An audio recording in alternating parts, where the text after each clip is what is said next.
What's up everybody, it is JMaTy here, back with another video. Now I probably lost like 95% of my fanbase, but Logic's fanbase, the Rap Pack, is the most incredible fanbase of all time. They are loyal, they will stick for Logic whenever. So I know this video will get like a few views at least, but just know I have listened to Logic since when The Incredible True Story came out, 2015. I first found out about Logic when I used to be a Call of Duty editor on YouTube. I was editing a montage, a trick shot montage for this dude, and he wanted me to use Logic to spotlight.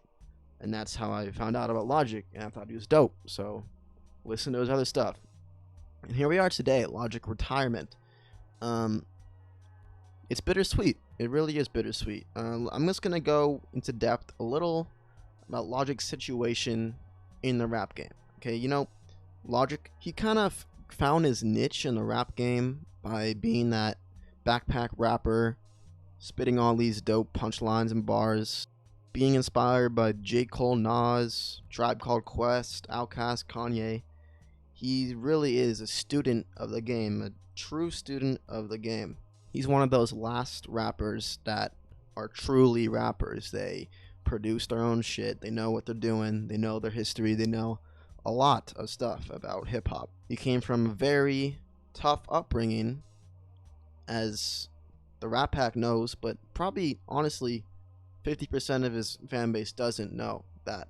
You see, Logic came very underground. He started getting big from his mixtapes. Got big off Twitter, Reddit. He blew up on the internet, it was unique for the time. You know, today it's very different. There's TikTok, all that stuff that's pretty stupid. So, I mean, it's not stupid. It just ruins the song for artists and makes it overplayed. It lessens the value of the song, in my opinion. But anyway, yeah, Logic was that underground backpack type rapper, spitting bars, rapping fast, rapping on old hip hop beats, you know? And a lot of old heads liked him. Grew a big fan base from Call of Duty fans. That's why a lot of his fans came from FaZe Clan. He was a big part of his success came from video games, gaming, FaZe Clan. He repped FaZe Clan in the spotlight. He releases Under Pressure. I believe it was not #1, but top 5, maybe like number 4 or 3. The album got a good rep in the rap community. He releases The Incredible True Story. It brings out his more nerdier side. You know, it's about space and planets, and it's a whole story. It's a whole space odyssey, which is dope. He got a lot of fans that are nerdy like that, and likes video games, likes anime. Then he releases Everybody, and he has a single called 1-800, and that's when he truly blew up. Then he started releasing political songs with good intentions, and more pop songs like One Day and Everybody. He started releasing Bobby Tarantino 1 and 2, which more trap, you know, and he's also biracial, looking white, and a lot of people don't accept him because of that. They don't accept him in the rap game just because he looks white, when J. Cole's half white but looks black, more black. So here is Logic with 1-800, and his most successful song, Grammy nominated song in all his pop political songs. And on the other side of the spectrum, here he has Under Pressure, The Incredible True Story, and all his mixtapes. Young Sinatra is Welcome Forever. So there's two sides of Logic. Honestly, I think that's what tore him apart. Whenever he releases, a lot of fans were like, go back to old Logic. He releases Young Sinatra 4, and guess what? It didn't do well, even though he did what he was told to do. So what does he do? He tries something different. He's like, whatever. No one's accepting whatever I put out. I'm gonna just write a book. I'm gonna make a soundtrack for it. He puts out Supermarket. People bash on it. People shit on it. You know, you got that Joe Budden problem. You got that Charlemagne problem. So kind of brought Logic in a position where he didn't know like exactly what to do, and you could tell he's going through it. This past year he's been in a situation a lot of us didn't know about. You know, he deleted social media, and all that. And a lot of you biased haters can say, oh, he's retiring, finally, good. Or you could say, oh, who asked? Or you could say, ooh, Logic sucks. No, he doesn't. Okay? A lot of these haters just don't educate themselves. Okay? A lot of these, one of the lines in No Pressure is that most of these people that say to stay in your lane can't even drive. A lot of these kids are 12-year-olds or younger, hating on Logic because they like these new age rappers like 6ix9ine or fucking Lil Mosey and all this stuff. The rap has changed. It's very different now. Back then, you really had to grind, man. It was different. You had to be fucking selling your tapes on the street. That's what Logic did. There was no, Instagram wasn't that big back then. It was mainly Reddit, Twitter, blogs, and all that. So Logic's one of those last guys to do that type of thing. And here are these rappers, these SoundCloud rappers, following trends, all sounding the same. And I'm not just trying to bash on them, because they definitely found their own niche in the game, and kudos. There's so much more I could say, but honestly, let's just get into the album. This album is important for him. It's arguably his most important, possibly best. I don't know yet. I'm not gonna give the album a rating yet because it's too soon. Right now, I think it's top 3. Right now, it could change. But this album is very important. He moved to Montana with his new wife and kid. It's bittersweet because, honestly, I want Logic to keep releasing music, but he needed a break.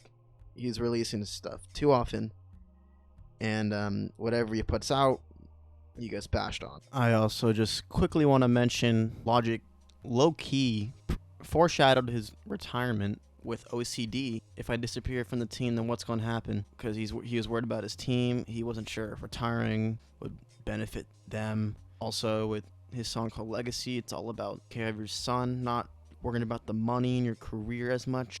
You'll lose all those family experiences if you're just focused on the money. Then when you're dying on your deathbed, you'll realize that. Just wanted to note those 2 songs low-key did foreshadow. I don't think he's done forever. I think the simple life will take a toll on him, and he realizes he can't retire forever, and he's gonna have another chip on his shoulder and want to come back to the game. Right now, for sure, a couple years or more, he's gonna be focused on his family, his son, his wife in Montana. Shoot guns.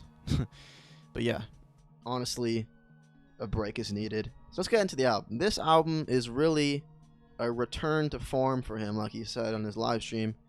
And in the Nick Huff interview, he has a song called 5 Hooks on the album, meaning he only had 5 hooks on the whole project, okay? Only 5. The thing that set this project away from this past project felt like an actual project. Back in his mixtapes, he would just kind of rap on these verses. No hooks, just fucking going off. And this is what he did here, alright? It flowed. It felt more creative than, obviously, Confessions and Young Sinatra 4. I love that. I love Young Sinatra 4, except a few songs. But anyway, it felt like him again. It felt like he really tried, and he did. It felt like his mixtapes were, like I said, there's not one song in here that sounds like it's meant to be like on the radio. Notice Logic, like his album would go number 1, but none of the songs in the album would be like in the top 5 charts, besides like Homicide. That was a single, or like 1-800. It's because Logic in the past made great projects as a whole. You needed to listen to the project as a whole. It brought back Talia. It had Alan Watts speaking, Orson Welles at the end. It really tied his projects together. Incredible True Story concluded the Incredible True Story with Kai and that space and all that. And what we got to see in this project is a Logic opening himself up to what's been going on. One of the most notable tracks is called Dad Bod. I was kind of worried about the song because it's called Dad Bod when I saw the track list, but it's well written, like what Sean C said. It's not a song you'd be like, Thomas, play Dad Bod on the aux. It goes hard. Like, no. Obviously, no. it's well written because all these fans, people saying, Logic, I want you to do this. I want to hear about your daily and everyday life and all this. And he went ahead and said, "Oh, you want to know? You actually want to know? I'm not a kid no more. I'm 30 years old. I'm 30. I'm not out here cooking crack, running in the streets, having that backpack, trying to get big in the game anymore. That's not me. But alright, if you want to hear my everyday life, here it is. Alright? Buying diapers for my kid, wiping his ass. I'm not looking at no girls' asses in the aisles. No, he's not. He's looking for hefty trash bags, because that's what's on his mind. He has a kid now. And he's so honest. He's so honest on this album, okay? He's very honest. Like, Dad Bod, Dark Place. Every song. Every song is long, most of them. 4, 5, 6 minutes. You can tell. Every song, Logic is rapping his ass off, has dope-ass punchlines, dope-ass bars. He has so many bars. Let me just take on the top of my head. He was like, before Lucifer came, I raised hell. I'm under your skin like stitches, no strings attached. I let it dissolve. There's so many great bars in this album, dude.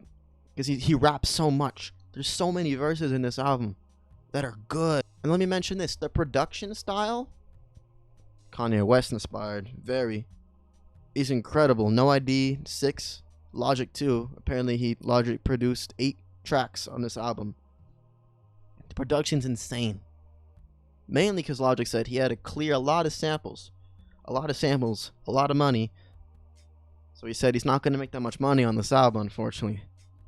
So they're probably not going to make it deluxe because Logic had to clear a lot of samples. Soul Food 2 was the original sample. And yes, you could say, oh, Logic, he's not original. None of these samples are his. But listen, besides like, I don't know, like Joey Badass or Cole, what Logic's doing, this is his last album. Like I said, he's returning to form, rapping over old school beats like he did on his mixtape. That's where he shined. That's where he did well. This is what he's doing.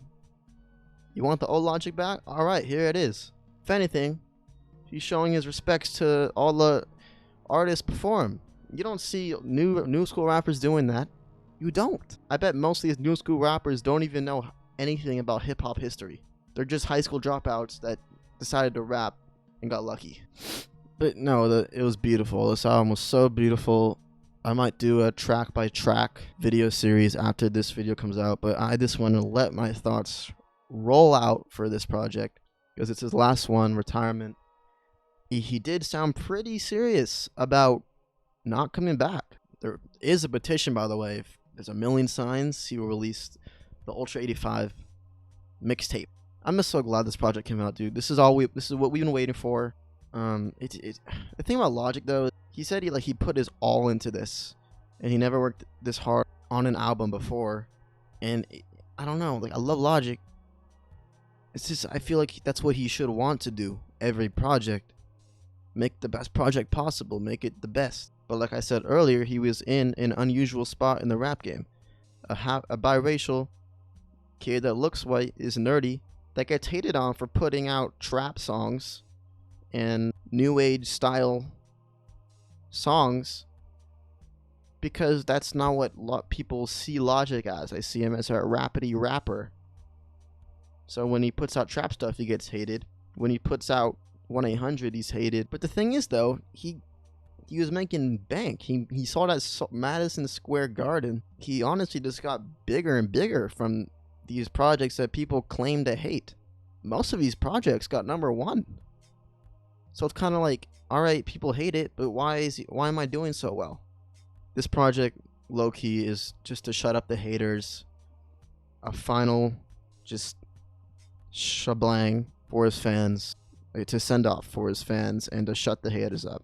It's just closure for Logic. He said he can't leave unless he feels satisfied with it, and I honestly think he did a great job with this album. It's really great. You could just tell with the tone. I don't know, but I listened to this album in a car, and I almost teared up. because I was just so happy that he finally did it. He made a classic Logic album. It felt good. He had a certain energy in this that he hasn't had for many years. He put the chip on his shoulder and placed it on this album, basically. That's pretty much what he did. I'm just gonna give a loose rating right now. This is by no means my official rating, because I can't possibly know yet. It just came out yesterday. Actually, fuck that. No rating yet. No loose rating. I would just say it's in his top 3. His top 3 is Under Pressure, Incredible True Story, and No Pressure. I don't know. I'm excited for his Twitch. I'm excited for his movies. I haven't read Supermarket yet. I heard some negative reviews, but I heard he's gonna make an autobiography, so that's pretty cool. But anyway, my name is JMaTy. You could see more videos about music coming soon. Might do some reactions. Yeah, maybe movie reviews. I don't know. I like this stuff. I think this is fun. So yeah, peace out.